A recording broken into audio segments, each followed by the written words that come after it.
Are you confused about why your Etsy shop is not growing as fast as you like? Or why you're not making any sales at all? Well, to be honest, there's probably a few good reasons for this. And luckily, in today's video, we're gonna fix all of them. So in today's video, I'm gonna break down the 5 top tips and tricks that I've used over the past year and a half to grow my personal Etsy shop to almost 5,000 sales and make it a multi-6-figure e-commerce brand. Okay, so starting with number 1, and this is that you don't have enough listings for your store to get seen.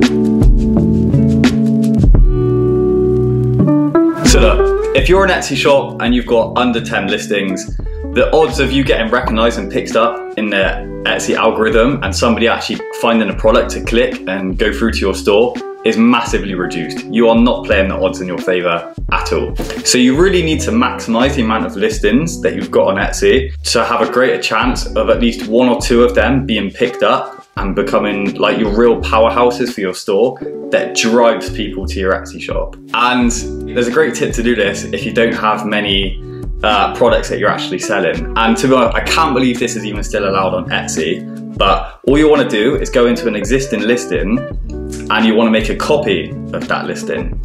Now you just want to do some things to make it a little bit different, so maybe change the title, change the thumbnail picture, but essentially you can just relist this item with a different thumbnail picture and a different title.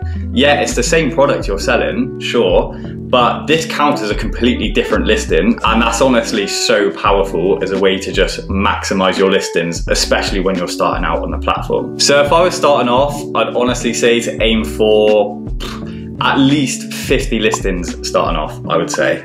Okay, so moving on to tip number 2 now, and this is going to be to improve your thumbnail images. Alright, I cannot stress how important this tip is to your store success.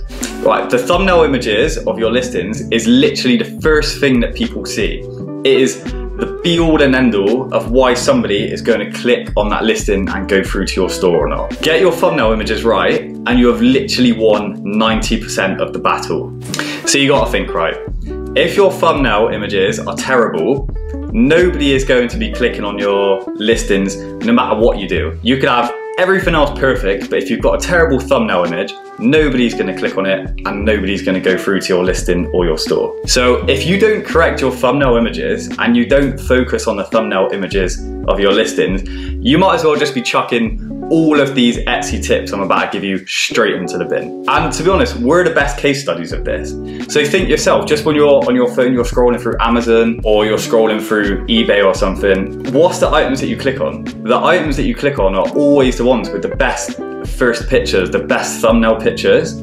They're the ones that you click on, right? So to be honest, I'll save you some time here for reviewing other people's thumbnail images and just say that normally the best thumbnail images have a super strong focus on the product with either a blurred or really minimal background, and it really makes the colors of the product that you're trying to sell pop out from the screen. Just from my personal experience, this is kind of what's made the best listing thumbnails for me, and certainly for my 2 or 3 best sellers, this is definitely the strategy that I use, and this is what pulls lots of people to my Etsy shop on a daily basis. Okay, so tip number 3, and this is going to be to offer free postage. So look, let's face it, right? Me, you, customers, we love free postage. So at the end of the day, I always think it's better to offer a slightly higher price on an item, but charge free postage, rather than offer a lower price on the item and try and recoup that money in charging the customer extra for postage. So for example, if you currently have items for sale with say £3 postage, you're always going to be better off just increasing the product price by £3 and changing the postage to free. So at the end of the day, both products are going to cost £13 each to the buyer. However, you're marketing the product with free postage, and on Etsy, you're also going to get the little free postage pop up just underneath your products, which is again going to make your product stand out. Okay, and one more thing, which is why this is also advantageous, is because a lot of people search for free postage products. People just hate paying postage. So that even if you sell to different countries around the world, I'd still recommend going to the domestic and international product pricing and still adjusting your product prices to account for your postage. So I think the free postage, this is just going to attract more people to your products. It's going to make your product stand out more against people that are charging, say, even upwards of £5 for postage. Like, they're not getting sold. People don't want to pay that level of postage. I think this will give you a major advantage. Okay, so tip number 4 now, and this is going to be to utilize Etsy ads.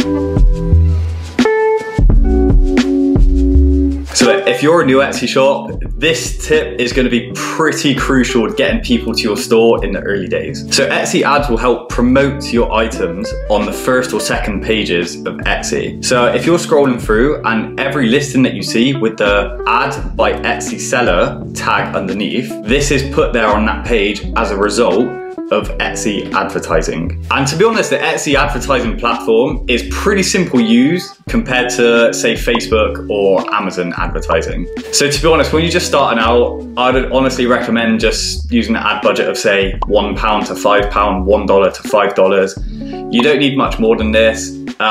So I mean, me personally, the whole time that I've been running my Etsy shop, I've never, not once, gone above a daily ad budget of £10. So I mean, from my experience, it's just, you just don't need it. Okay, so moving on to number 5 now, and this is going to be to fix your Etsy listing tags.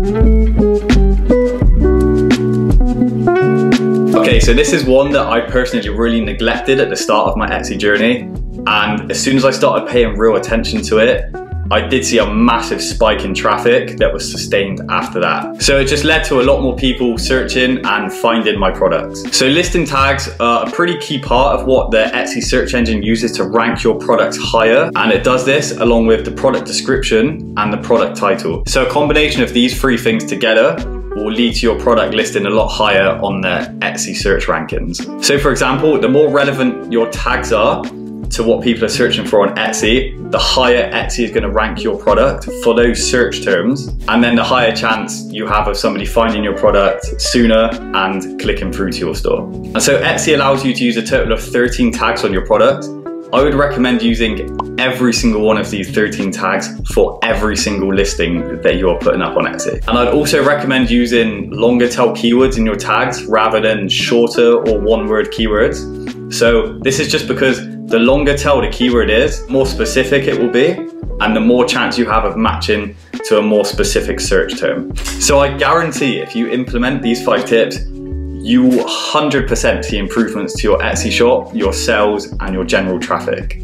But you've always got to remember, especially if you're starting off, it does take a long time to build up an Etsy store. It takes a long time to build up the customer base. It takes a long time to learn the ins and outs of Etsy. So don't be blinded by these YouTubers that are saying, oh, I made 100K in like 1 month on Etsy on my first month. Like, they're 1 in a million cases, and not every store's like that.